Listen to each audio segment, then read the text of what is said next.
और इस बीच एक और बड़ी खबर, अमेरिका और ईरान में एक बार फिर जंगी तनाव बढ़ गया है। आईआरजीसी ने फिर हॉर्मूज बंद करने का दावा किया है। आईआरजीसी ने कहा है कि अब हॉर्मूज पर ईरान का नियंत्रण है। तो ईरान एक बार फिर ये दावा कर रहा है कि वो हॉर्मूज को बंद रखेगा क्योंकि उसका हॉर्मूज पर नियंत्रण है पूरी तरह से।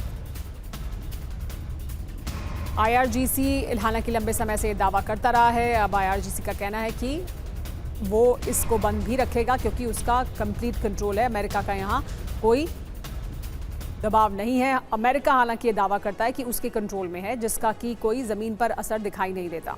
आईआरजीसी का दावा यह है कि हॉर्मूज एक बार फिर बंद है। ईरान ने फिर कहा है कि हॉर्मूज स्ट्रेट बंद हो गया है। 2 जहाज़ों पर हमले के बाद हॉर्मूज स्ट्रेट को बंद किया गया है। समुद्री आवाजाही पर ईरान का ही नियंत्रण रहेगा। आईआरजीसी ने यह एक बार फिर साफ कर दिया है। आईआरजीसी की नज़र से कोई जहाज़ नहीं बच सकता है। हॉर्मूज बंद होने से तेल सप्लाई पर असर पड़ेगा। तो कई दफा युद्ध के मैदान पर लड़ी गई हर जंग सिर्फ गोलियों और बारूद का खेल नहीं होती। कुछ युद्धों की नींव उससे कहीं ज्यादा गहरी और अंधेरी होती है, जिसे लालच की मिट्टी से पाटा जाता है। सत्ता और धन के सौदागर युद्ध की बिसात पर स्वार्थ की चाल चलते हैं। ईरान अमेरिका युद्ध को लेकर ऐसा ही दावा किया जा रहा है। युद्ध एक ऐसा षड्यंत्र बन चुका है जिसकी कीमत अमेरिकी निवेशकों को चुकानी पड़ रही है। ट्रंप के खेल से हॉर्मूज में बारूद बरसता है तो शेयर बाजार लहूलुहान हो जाता है, और वहीं से शुरू होता है अमेरिका की आर्थिक लाश पर अरबों डॉलर कमाने का खेल।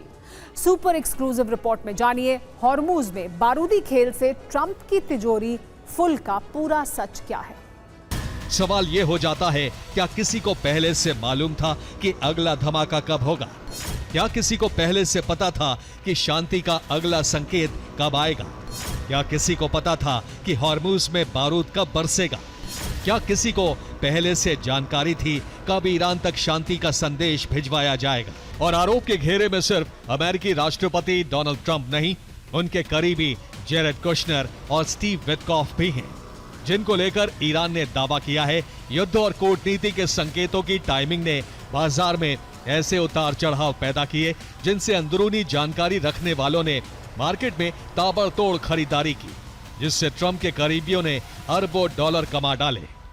उनका दावा है कि अमेरिकी सैन्य अभियान बाजार बंद होने के बाद शुरू होते थे और बाजार खुलने से ठीक पहले बाजार के अनुकूल बयान जारी किए जाते थे, ताकि अंदरूनी सूत्र यानी इनसाइडर्स पहले ही उस जानकारी पर ट्रेड कर सके। ऐसा कई बार हो चुका है। 10 जून को ट्रंप ने कहा था समाधान नहीं निकला तो ईरान पर बहुत बड़ा हमला करेंगे। इससे अमेरिकी शेयर मार्केट सेंसेक्स नैस्डैक 1.98% गिर गए थे। 11 जून को ट्रंप पलट गए। उन्होंने कहा ईरान पर संभावित हमला रद्द करते हैं, वार्ता जल्द हो सकती है। इससे नैस्डैक करीब 2.54% उठ गया था। इसी तरह का पैटर्न 8 जुलाई को देखा गया, जब ट्रंप ने कहा था मैं किसी भी सूरत में ईरान से करार नहीं कर सकता, हम युद्ध के लिए तैयार हैं। इससे नैस्डैक में करीब 1.5% की गिरावट हुई थी, जबकि 13 जुलाई को ट्रंप ने फिर बयान दिया जिसमें कहा ईरान नाकाबंदी पर शर्तों के साथ वार्ता को तैयार है, जिसके बाद नैस्डैक में 1.6% की बढ़त हुई थी। और अमेरिका के वित्त मंत्री स्कॉट बेसेंट ने चेतावनी दी है, अब ईरान पर होगी सख्त कार्रवाई, का है स्कॉट बेसेंट ने। ईरान पर नए आर्थिक प्रतिबंध संभव हैं। अगले हफ्ते ईरान पर होगा आर्थिक प्रहार।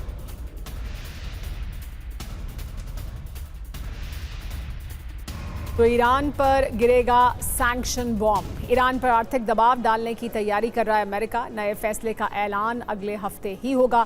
ईरानी बंदरगाह की नाकेबंदी भी जारी रहेगी। कमाई और व्यापार पर दबाव बढ़ाया जाएगा। तेल और शिपिंग सेक्टर को भी टारगेट करेंगे।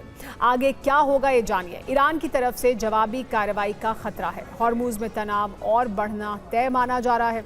दुनिया में तेल की कीमतों पर भी दबाव बढ़ेगा। बातचीत की कोशिश को भी झटका लगेगा।